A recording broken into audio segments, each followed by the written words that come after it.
Bienvenue, mesdames, messieurs, et merci d'être une fois encore des nôtres.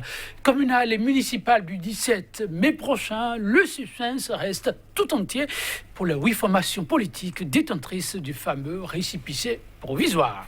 À cette date, aucune d'entre elles n'est encore déclarée définitivement apte à compétir, et ce, faute d'obtention du récépissé définitif. À toutes, sans exception aucune, une série d'irrégularités relevées dans les dossiers, au plus promptes à corriger les impairs et à rendre des copies impeccables dans un délai de 112 heures après la rencontre du 21 mars, le temps court donc désormais, seront délivrés le précieux sésame. L'irrégularité criade dans les dossiers de candidature pour les communales du 17 mai prochain. Une épreuve de plus pour les partis politiques ou le moindre mal. Le débat, mesdames, messieurs, c'est tout de suite et maintenant.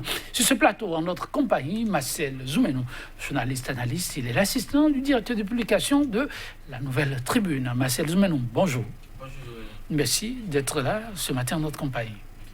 En face de vous, pour nous accompagner, Dieudonné Lokossou, panafricaniste, et il est ancien secrétaire général de la CSA Bénin. Il n'est plus à présenter. Dieudonné Lokossou, bonjour. Bonjour, Merci cher ami. d'être là en notre compagnie. C'est tout un plaisir pour moi. PRD, Moebene, UP, UDBN, PER, BR, FCDB et FCBE.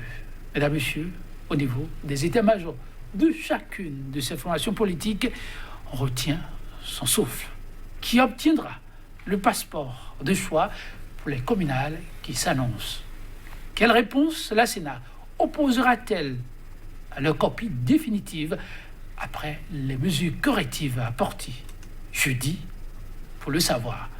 Mais en attendant jeudi, mesdames, messieurs, nous allons nous évertuer à passer un peu en revue ce qui est reproché à chacune de ces formations. Marcel Zoumenou, vous les avez constaté aussi et relevé sans doute des irrégularités.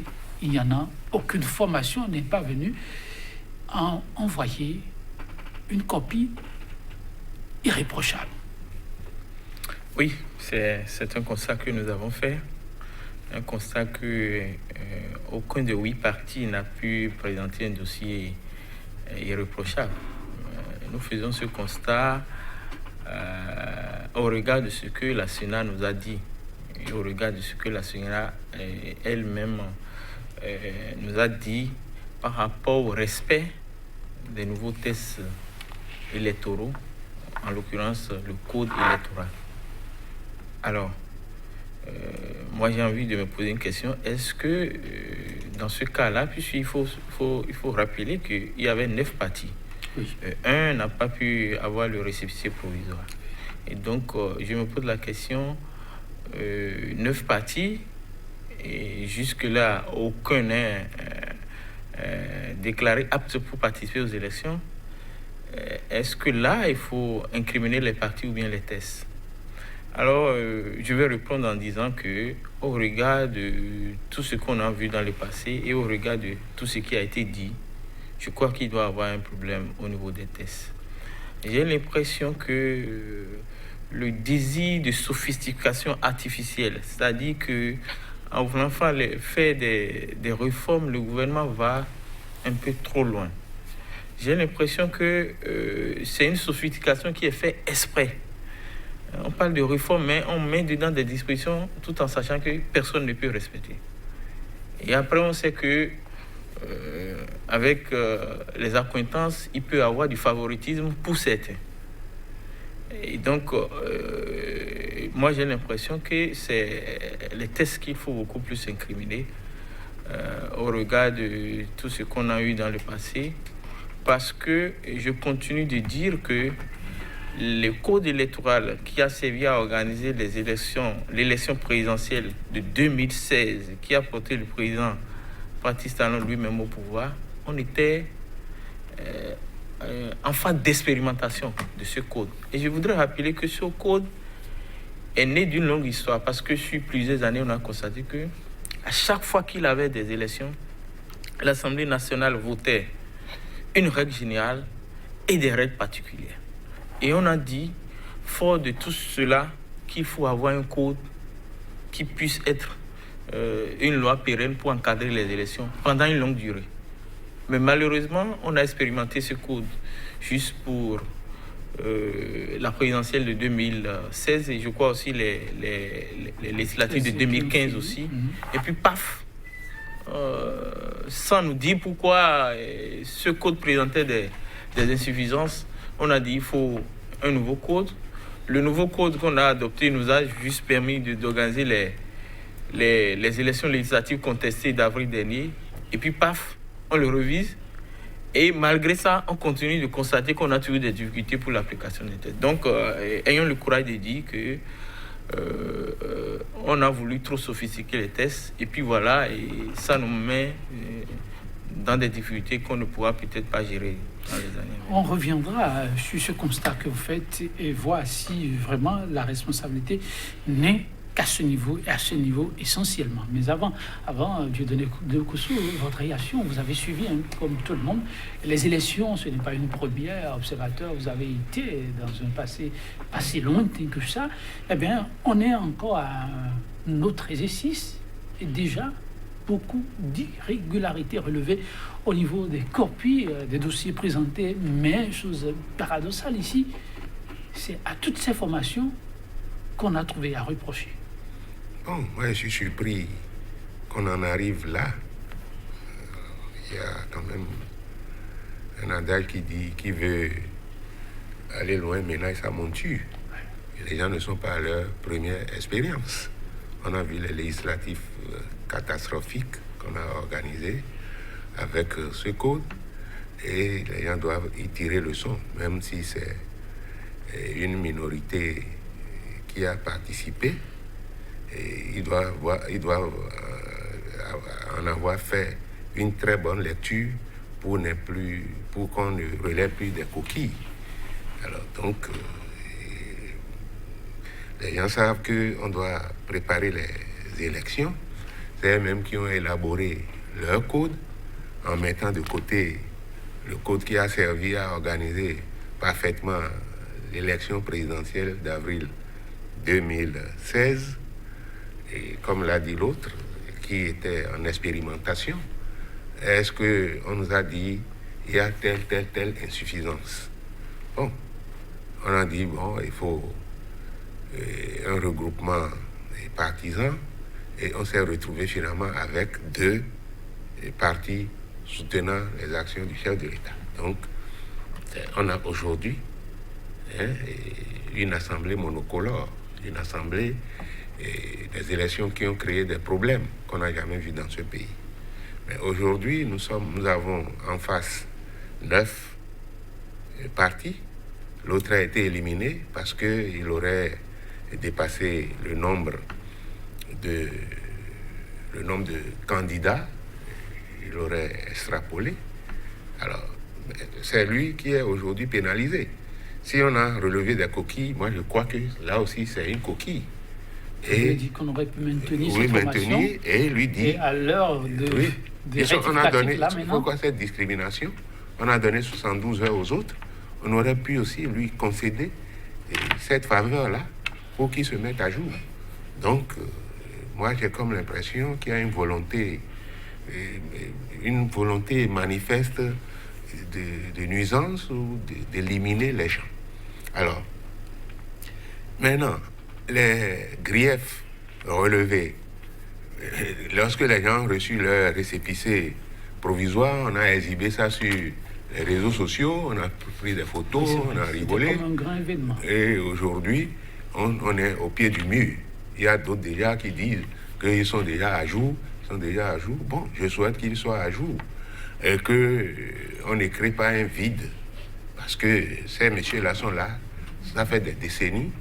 Et ça fait longtemps. C'est le lieu vraiment de ne plus accepter des coquilles. J'espère qu'on ne va pas favoriser les gens en parlant encore de fautes mineures et de fautes grandeur nature. On revient justement à ces fautes.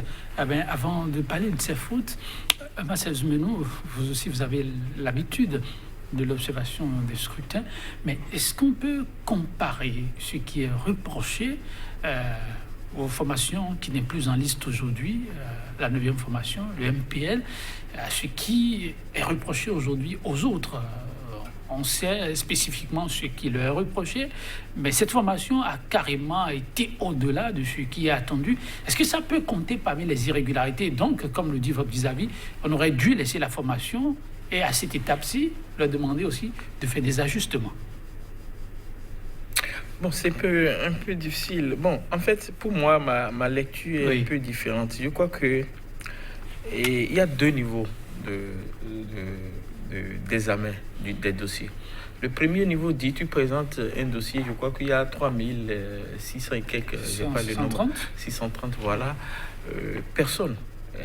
Et donc, il y a un certain nombre de pièces par personne. Alors, le premier niveau de contrôle, en tout cas, je ne suis pas là, mais je suppose que ça doit être ça, c'est de vérifier s'il y a les 3630 personnes et s'il y a les dossiers, le nombre de pièces afférents à chaque personne.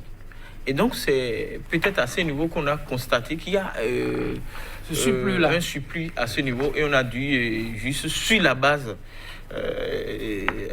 des pièces, sur la base de l'arithmétique des pièces écartées, et c'est parti. Par contre, pour les autres, je crois qu'au niveau du nombre de pièces, il n'y a pas de problème. Mais c'est au niveau des conformités et au niveau des irrégularités. On a parlé de doublure, on a parlé de telle pièce à la place de telle pièce. Vous disiez tout à l'heure qu'il faut interpeller encore les tests. Mais quand on en vient aux fautes en elles-mêmes, est-ce qu'il s'agit vraiment des tests ou de ces formations politiques elles-mêmes qui créent peur et faille? On parle de doublons. Un peu au-delà, on parle de positionnement de candidats, s'il vous plaît, mineurs pour ces formations politiques. Et on va au-delà, on dit certaines pièces non conformes qui se retrouvent dans les dossiers. Quand je m'en arrête là, pensez-vous que c'est des tests qui peuvent amener à mettre des doublons dans les dossiers? Positionner des mineurs, on connaît l'âge pour pouvoir être candidat ou pas. Est-ce que les tests sont à avoir avec vraiment ce type d'erreurs qu'on relève? Bon, et c'est vrai que la question que tu me poses m'amène peut-être à nuancer ce que j'avais dit en premier lieu, mais je continue de dire qu'il y a... Vous savez,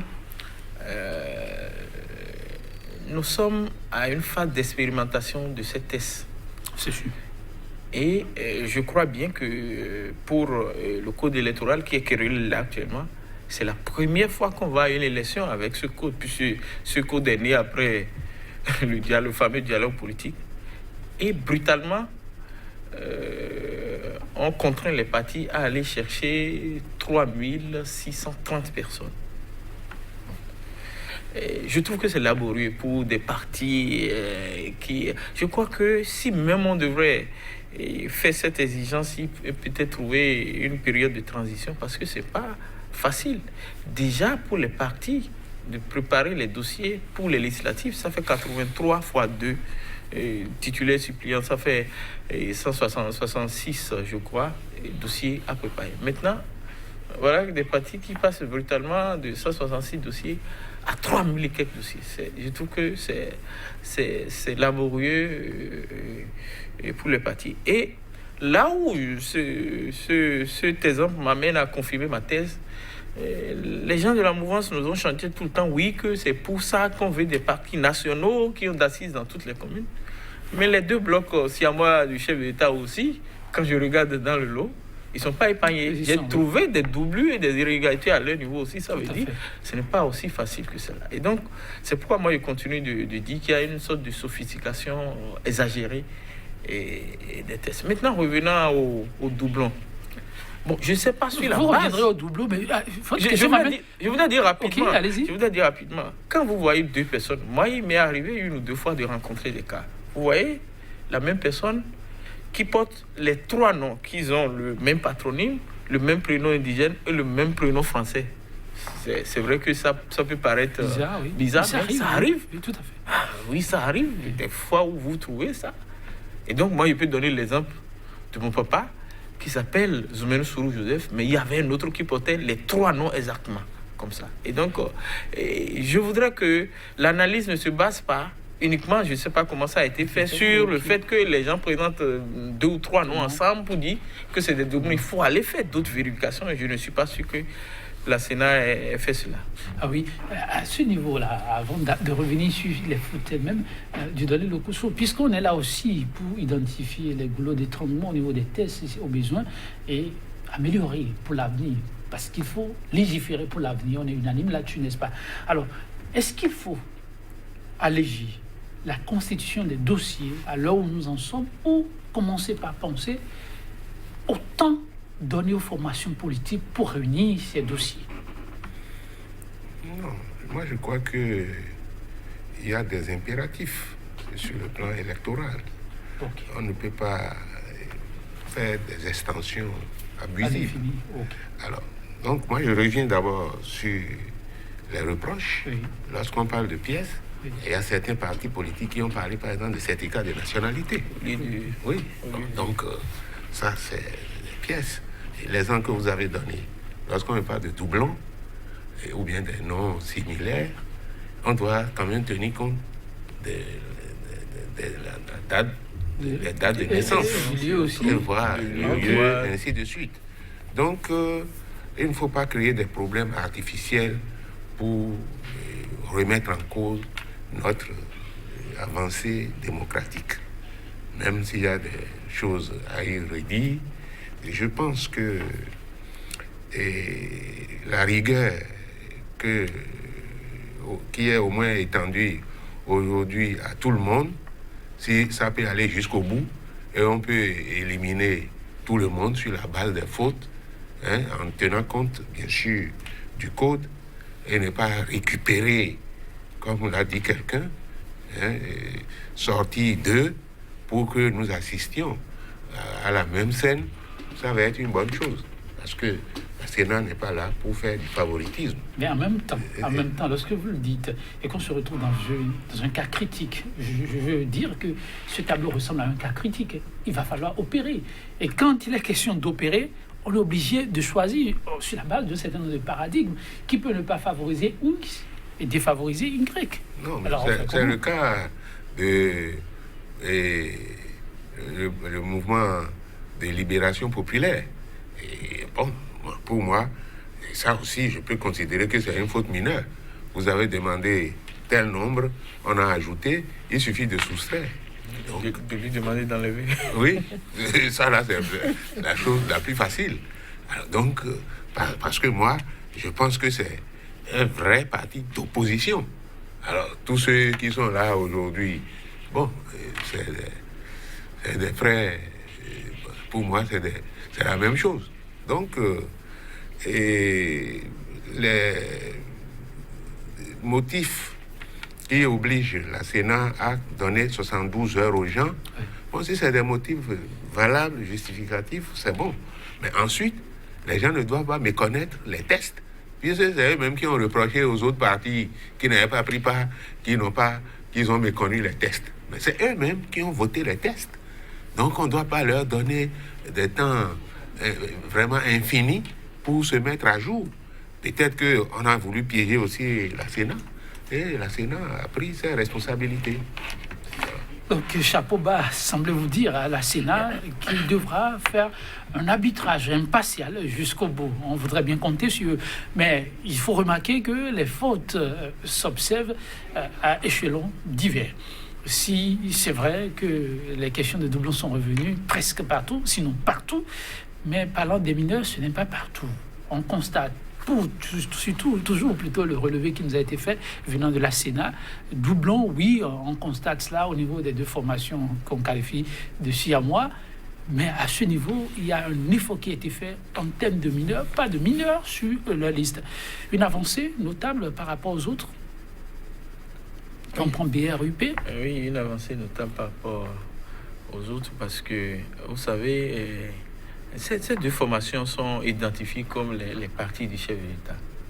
Et donc, vous savez que nous sommes dans un pays où il y a une propension pour aller vers la mouvance pour beaucoup de personnes. En tout cas, ça se dit dans les rues que si tu veux quand même bénéficier de quelques dividendes ou bien quelques avantages du pouvoir, il faut aller dans les deux partis identifiés comme proches du pouvoir. Et donc, même ceux qui, par conviction ou bien dans leur cœur, sont opposants, ils vont juste pour avoir des positions et donc pour montrer qu'ils sont derrière le chef d'État. Donc, ça explique le fait que ces deux blocs peuvent ne pas avoir les mêmes problèmes que les autres pour avoir des dossiers. Parce que si je me positionne sur la liste d'un parti du chef d'État, je peux me prévaloir comme étant un mouvancier bon teint et à partir de ça, je peux réclamer un certain nombre de choses. Et donc, ça, je ne dis pas que c'est forcément ça la seule raison, mais c'est une raison qui peut expliquer le fait que ce parti peut avoir la sensibilité à avoir plus de dossiers que les autres.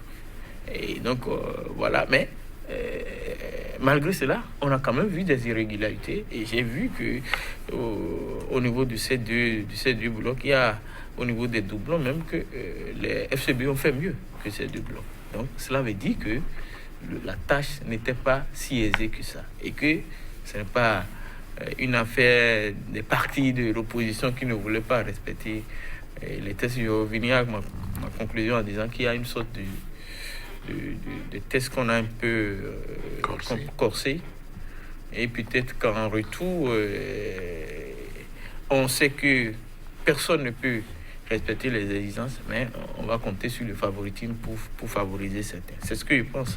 S'il y a une formation qui on dessine souvent en pâte blanche pour le soin dans le traitement des dossiers, c'est bien l'historique formation du Parti du Renouveau démocratique. Mais cette fois-ci, la formation n'a pas pu sortir la tête de l'eau. Hier, c'était les doublons pour les législatives. Vous avez vu dans quelles conditions c'est arrivé. Mais aujourd'hui, au-delà des doublons, on lui trouve aussi de noms de mineurs sur cette liste. Comment cela a pu bien arriver au PRD, d'après vous? Mais ça, c'est raison. C'est les Ça dépend du degré de responsabilité. Ça dépend des gens à qui on a confié ces dossiers-là. On ne doit pas faire preuve de légèreté. Mais je saute sur le propos de mon vis-à-vis qui a dit tout à l'heure que quand on a besoin de ceci ou cela, il faut aller à la mouvance. Je crois que les partis sont créés sur une base idéologique. Quelqu'un qui est de l'extrême droite ou qui a des pratiques malsaines ne peut pas devenir du jour au lendemain un gauchiste. Donc là aussi, la sélection est faite sur une base fantaisiste. Si c'est comme ça qu'on doit devenir membre de l'UP qui se réclame de la social-démocratie et de l'autre de la droite, et ce va-et-vient-là doit pouvoir cesser. Maintenant, s'agissant des mineurs, bon, la Sénat même trouve que c'est des fautes mineures. Ça dépend de comment elle va apprécier. Donc, nous, on n'est pas en face des dossiers. Bon, c'est quand on va publier les listes qu'on verra.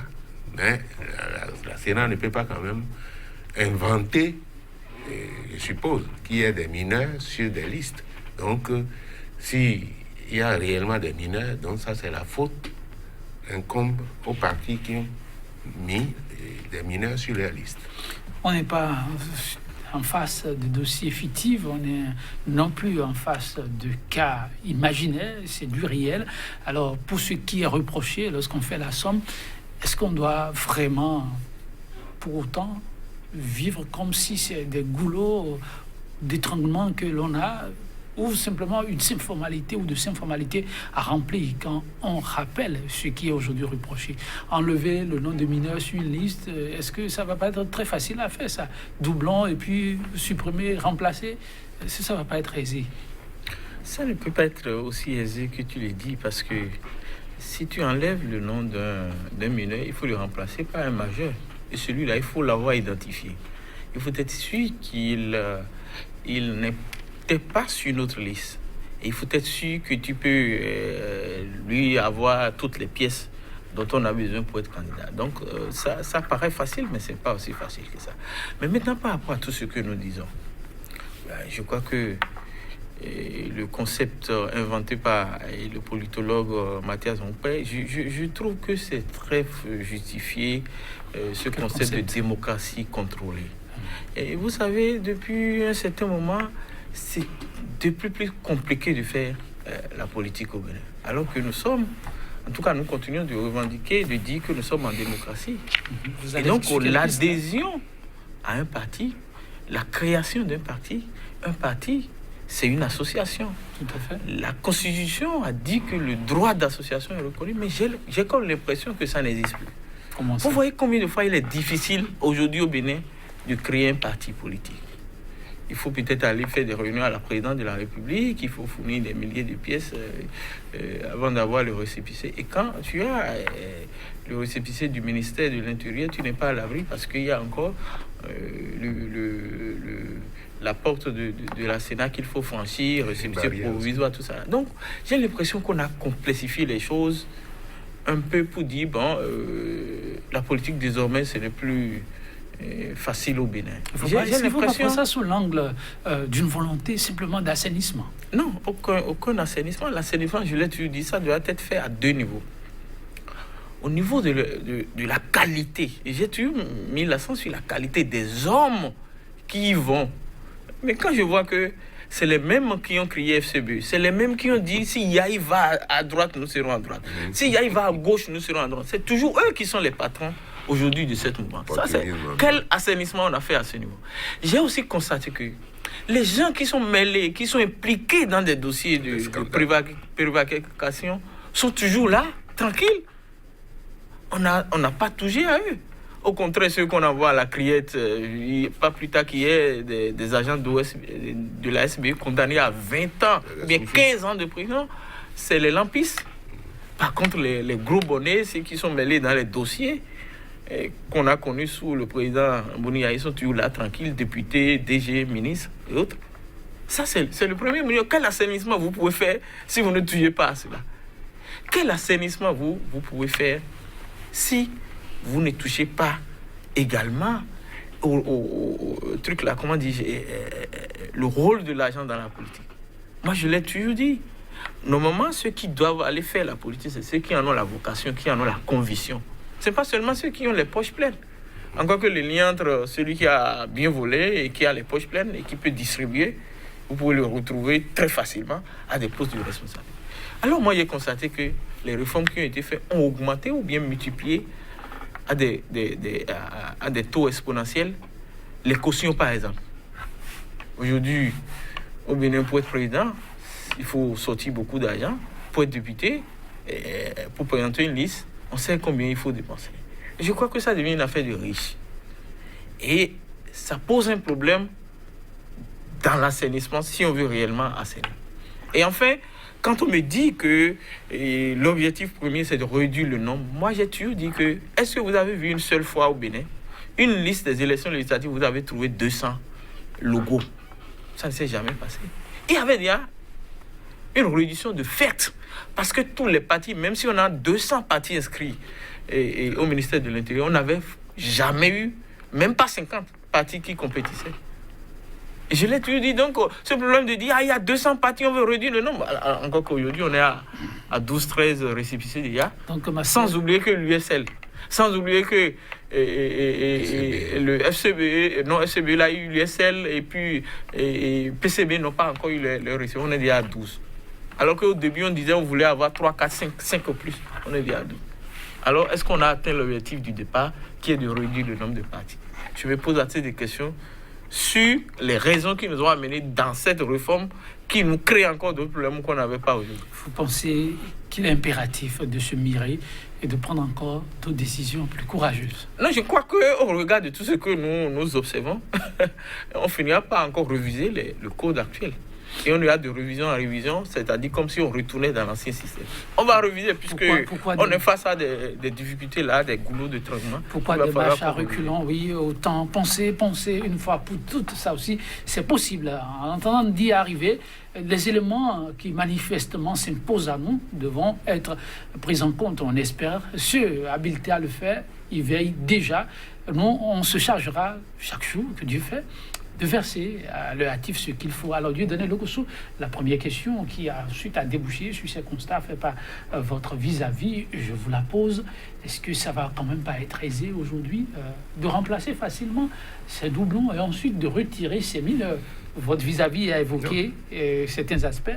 Mais je trouve d'autres là. Avant d'évoquer ces je vais quand même vous rappeler le code que j'ai essayé de faire chose-là. Le code électoral donne la possibilité aux partis politiques d'apporter des corrections à leur dossier.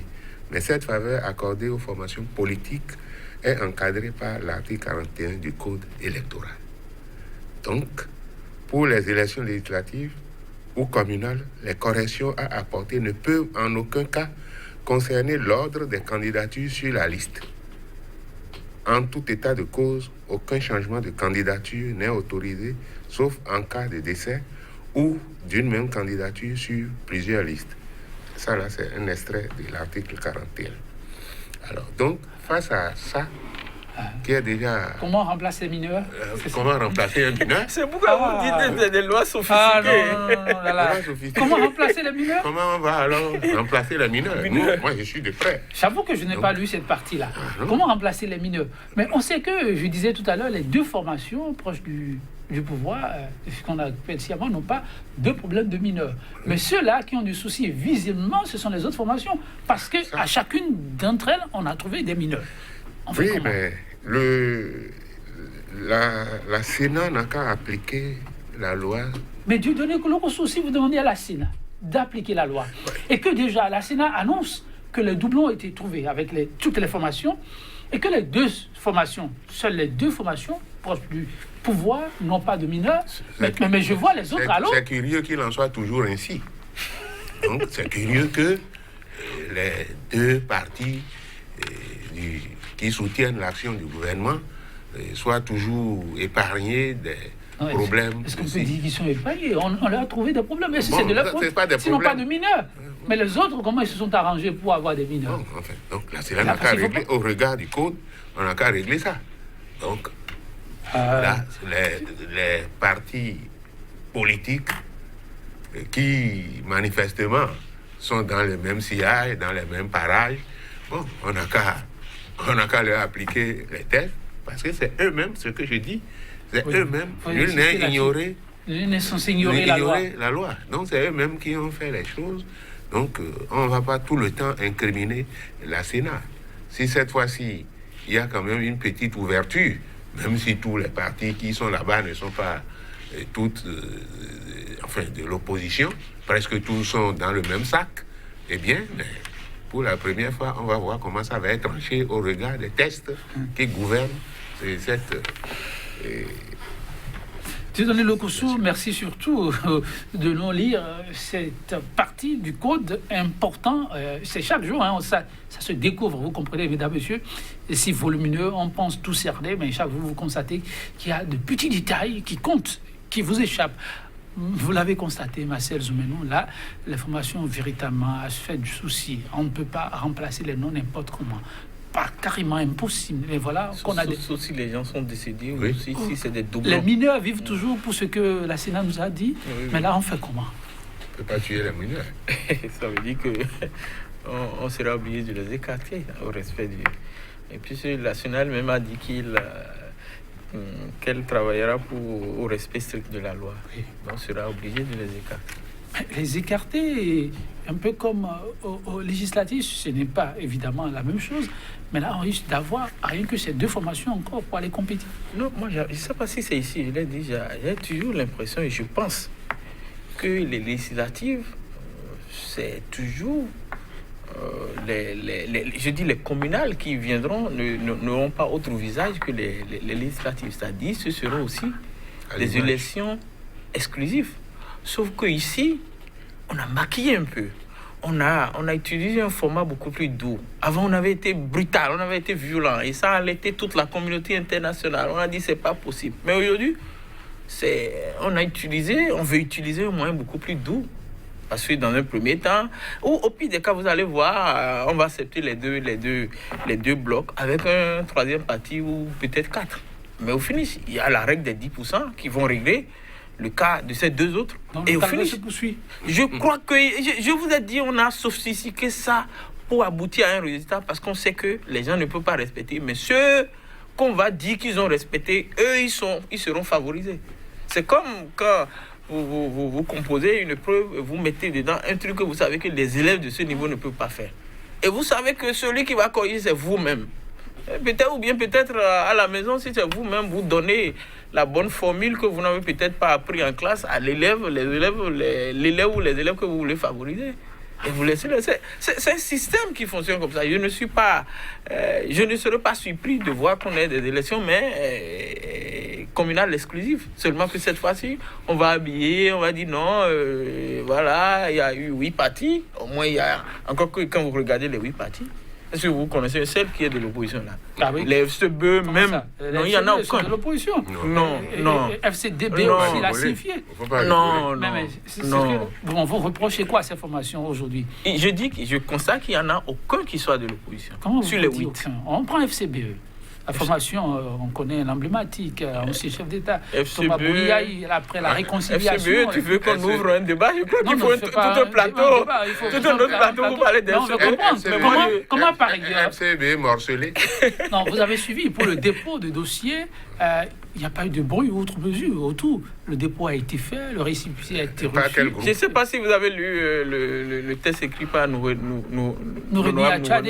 Il paraît que ça a été juste une fausse note. Et puis, le calme revient dans la maison. Moi, j'aboutis à la conclusion qu'il n'y a pas un seul parti de l'opposition déjà dans les 8. Et il y a SEBI qui fait semblant. Et peut-être le parti de l'ancien ministre Souman Toliba qu'on présente comme un parti de l'opposition qui ne l'est pas du tout. Et donc au finish, si même on les exclut, ça n'aboutit qu'au même résultat auquel on veut aboutir. Ce n'est que des partis de la mouvance. Moël, tout ça, ils se réclament de quoi?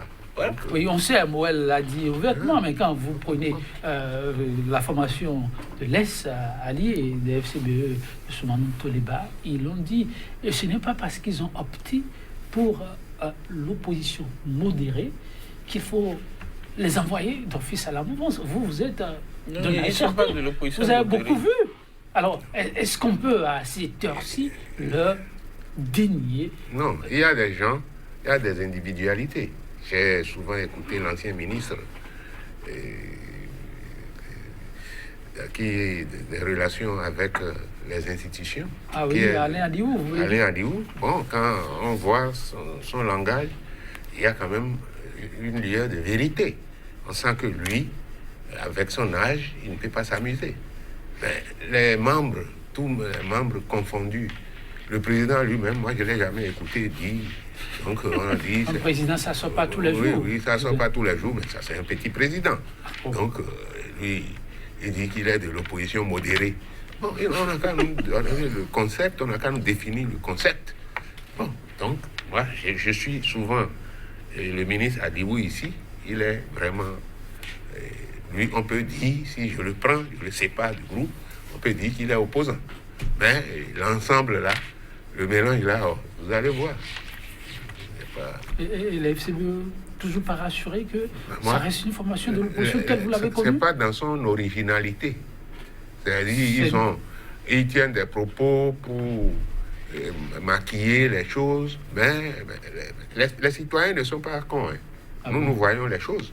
On a eu une lecture de la FCB version actuelle, mais la version originale, c'était pas ça.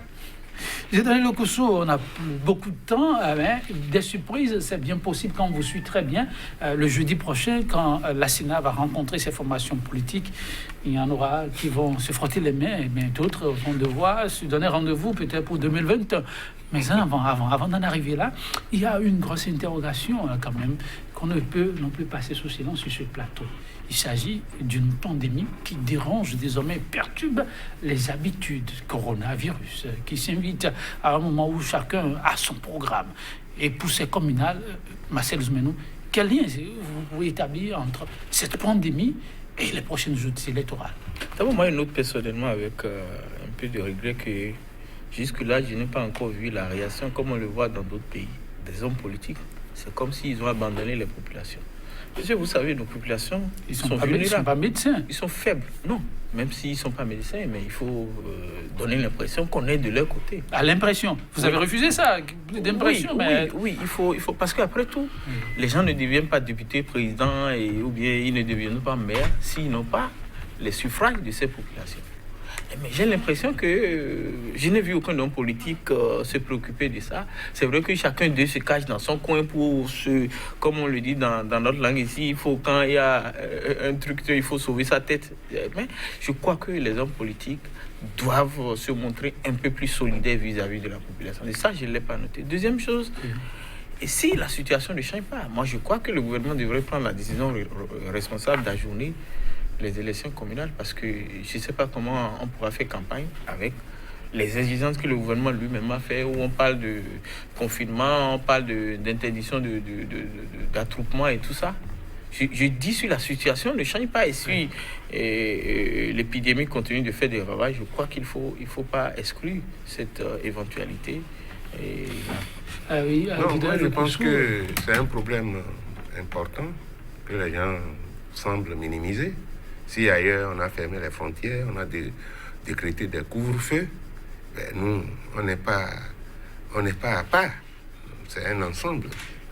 Bon, mais ça peut impacter les prochaines joutes électorales. Oui, ça peut avoir des... Parce qu'on ne sait quand ça va s'arrêter. Alors, les politiques doivent-ils, puisque c'est d'eux que nous parlons, s'engager davantage, comme le dit votre vis-à-vis? Ce n'est pas seulement un problème de médecins. L'opinion, les leaders d'opinion, les leaders politiques doivent intervenir.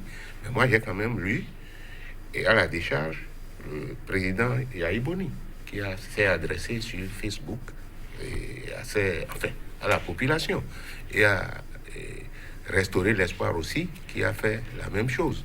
Mais je crois que ça ne suffit pas. Parce que quand nous prenons l'ORTB même, tout se dit en français. Nous avons 90% d'analphabètes. On ne traduit pas correctement les choses. Il doit y avoir des affiches. Bon, moi, je suis souvent le Togo. J'ai entendu le président qui s'est autoproclamé. Lui aussi, il a adressé un message à côté avec le drapeau togolais. Bon, pour exhorter les gens à apprendre à respecter les... Donc les politiques doivent s'engager dans ce combat. Ils n'ont pas les mêmes moyens. Et il faut aussi féliciter, saluer les syndicalistes, mes amis d'hier, parce qu'ils ont fait une sortie. Et ils ont même... C'est assorti de... On peut réaménager le calendrier.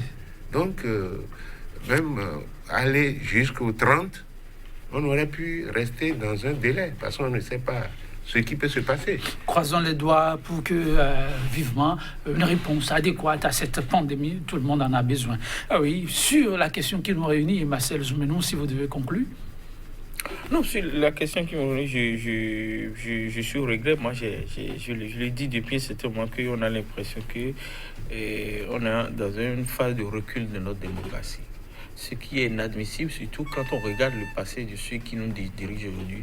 Je crois qu'eux, ils ne devraient pas jouer à ce jeu. Merci à vous, Marcel Zoumenou. Votre conclusion, très rapidement. Non, je crois que nous avons connu de recul et il serait vraiment tard aujourd'hui de nous rattraper s'il n'y a pas une volonté politique affichée. Merci beaucoup, Dieudonné Lokossou. Merci aussi à vous, Marcel Zoumenou, la volonté affichée.